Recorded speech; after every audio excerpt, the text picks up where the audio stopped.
A paz do Senhor Jesus, vamos começar aqui mais um cafezinho com Jesus. Eu sou o pastor Alex, que faz o cafezinho com Jesus, amém? Meus irmãos, hoje nós estamos no nosso último áudio. Que pena, né? Foi só 3 áudios, prometi e não cumpri, não é verdade? Então, nós fizemos aí somente 3 áudios para que a gente possa ter um bom compreendimento, né, meus irmãos? Já tem estudo aí, já preparado para amanhã também, e acredito que você entendeu, aprendeu um pouquinho mais, né? Você conseguiu catar aí onde está a sua falha, o que você deve se acertar ou não, né? Baseado em Números capítulo 30, verso 2, que eu vou ler lá no Antigo Testamento, Números 30 e o seu verso 2, que diz assim: quando um homem fizer um voto ao Senhor, ou fizer juramento, ligando a sua alma com a obrigação, não violará a sua palavra, segundo tudo que saiu da sua boca, o fará. Amém? Então, esse é o propósito que o homem tem que seguir. Prometeu, cumpra, meus irmãos. Nós já lemos aqui bastante versículos, já falamos bastante coisas, mas eu quero que você hoje reflita, já é o final deste áudio, né? É praticamente um resumo, uma explicação prática para você entender. Quando Deus promete, Deus cumpre. Por que você promete para Ele e não vai cumprir? Porque Deus é fiel, mesmo que você venha falhar. Deus não é assim: ai, Senhor, eu te prometo, se fizer isso, o Senhor me... Aí Deus vem e te promete também te dar uma bênção. Aí você vem e entra em pecado. É lógico, meus irmãos, que Deus não vai fazer eu não vou te dar a bênção porque você está em pecado. Ele prometeu, Ele cumpre, mesmo que você errou em alguma coisinha aí. Tá entendendo? Então Deus vai cumprir a parte dele. Ele prometeu, Ele cumpre. Agora, lógico que tem certas ocasiões que impede a sua própria bênção. Tá entendendo? Tem certos tipos de pecados e coisas que impedem a sua bênção. Não é que Deus não quer dar, mas que entra um tipo de impedimento de você receber essa vitória. Então, qual que é a conclusão disso daqui? Veja Números 23, já que estamos no capítulo 30, volta algumas folhas. No capítulo 23 de Números e no seu versículo 19, ele diz assim: Deus não é homem para que minta. Já começou assim. Deus não é igual a gente. Ele não mente. Nem filho do homem para que se arrependa. Também não se arrepende. Ah, pastor, mas tem um versículo que fala que Deus se arrependeu de fazer o homem. Não. Ali não está querendo dizer que ele se arrependeu da criatura que ele fez. Está entendendo? É outra história. Porventura, diria ele, e não o faria? Ou falaria e não confirmaria? Quer dizer, Deus, quando promete, Ele cumpre. Ele não pode ser igualado ao homem. Ah, Deus me prometeu e não fez até agora. Nossa, Deus só fala comigo, viu? Mas não cumpre nada. Não. Deus promete e Deus cumpre. Esse é o papel dele, de ser fiel. A gente que acaba sendo infiel, né? Agora, veja comigo também que Deus, ele tem um prazer imenso, não é de você ficar fazendo sacrifícios, grandes sacrifícios, né? Mas o nosso Deus, ele tem um prazer imenso que você seja obediente. Assim, quando você obedece, as coisas começam a dar certo. Vamos ver? 1 Samuel 15, 22. Vamos lá. 1 Samuel, no seu capítulo 15... e no verso 22, 15 e 22, de 1 Samuel, Antigo Testamento.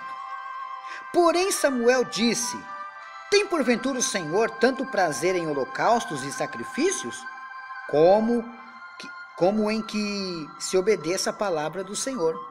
Eis que o obedecer é melhor do que o sacrificar, e atender melhor do que a gordura de carneiros. Então, meus irmãos, quando você obedece a palavra de Deus, Deus já está dizendo para você não ser infiel. Promete, cumpra. Tem muita gente que está enroscado aí, sabe?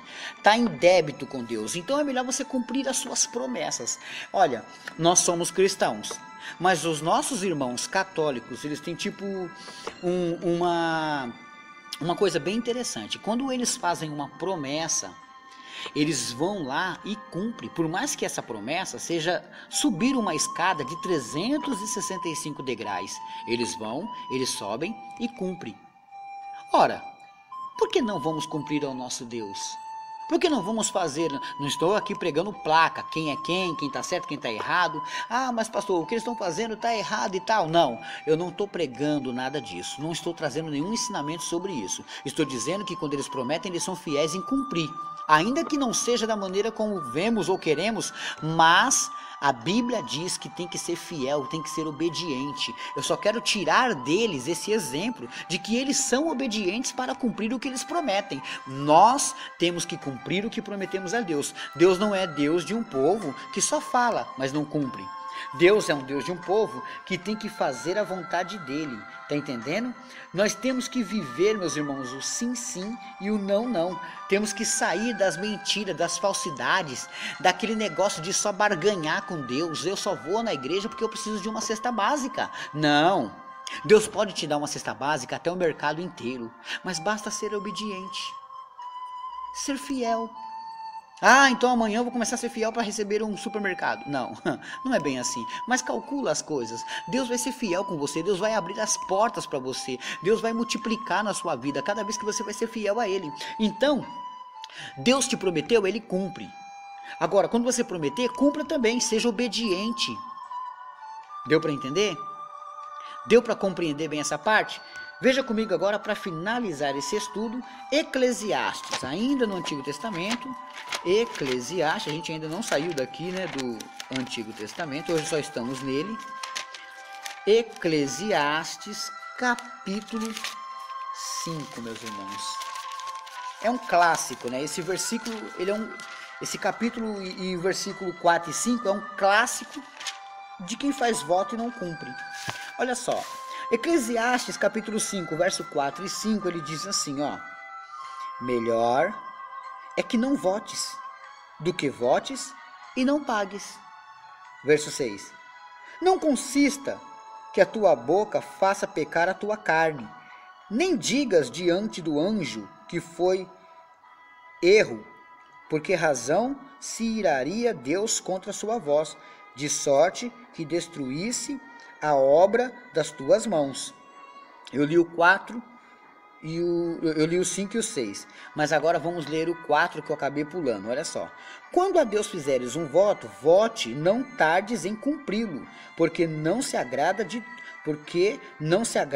tolos. O que votares, paga-o. Melhor é que não votes do que votes e não pagues. O que esse versículo está querendo dizer? No verso 3 ele diz claramente, porque, olha só, desculpa, no verso 4 ele diz claramente, quando a Deus fizeres um voto, quando você fizer um voto a Deus, não demore em cumpri-lo. Tá vendo? Aqui dá a entender até uma tolerância. Poxa, você falou que ia fazer algo para Deus hoje, não acabou não dando tempo? Amanhã ainda dá tempo. Então, não tarde em cumpri-lo, porque não se agrada de tolos. Quer dizer que é um tolo aquele que promete e não paga. Aquele que fala que vai fazer e não faz. Se passa como um tolo. Como diz aqui em Eclesiastes 5:4. Os que votares, paga. Votou? Paga. No verso 5 ele diz, melhor é que não votes do que votar e não pagar. Então, meus irmãos, seja fiel com o seu voto. Seja fiel com Deus. Prometeu, cumpra. Faça, porque assim Deus vai operar maravilhas na sua vida. Deus vai multiplicar na sua vida. Deus vai colocar na sua vida aquilo que você necessita. O Cafezinho com Jesus, ele tem o enorme prazer de estar ali sempre, meus irmãos, abençoando vocês assim. Mas se eu prometer uma coisa e não cumprir, eu passo como o quê? Como um tolo. Tá entendendo? Quando as pessoas me convidam para dar palestra, por mais que aconteça algum probleminha, eu passo como um tolo. Se eu não for. Se eu fizer alguma coisinha, há algumas coisas que fogem do controle, eu sei. Mas, meus irmãos, cumpra. Prometeu ir lá? Vá. Prometeu dar? Dê. Prometeu vender? Venda. Prometeu ajudar? Ajude. Prometeu fazer? Faça. Não fique tardando. Prometeu, faça. Deus não tem parte com as pessoas que prometem e não cumprem. A Bíblia chama isso, ou essas pessoas, de tolo. Tá entendendo? É uma tolice prometer e não cumprir, porque Deus está vendo todas as coisas. Deu para entender, meus irmãos? Deu para aprender? Foi somente esses 3 áudios, esses 3 estudos, para que Deus viesse falar com vocês. Já vou deixar aqui um recadinho, meus irmãos. Está acontecendo um problema. Os irmãos sabem que eu tenho aparelhos para mandar o cafezinho, só que eu não tenho só um, né? E como eles são antigos, meus irmãos, tá pifando. Então agora eu careço de oração. Preciso muito de oração para que Deus venha me abençoar, porque um dos aparelhos está pifando. E eu não queria deixar ninguém sem cafezinho, tá? Então se acontecer de você ficar sem cafezinho, é porque infelizmente um dos aparelhos pifou. Então dobre seu joelho, não murmure, dobre seu joelho e ore para que Deus me providencie um e eu volte a mandar o cafezinho para você, tá bom? O pastor Alex não está pedindo nada para ninguém, apenas oração.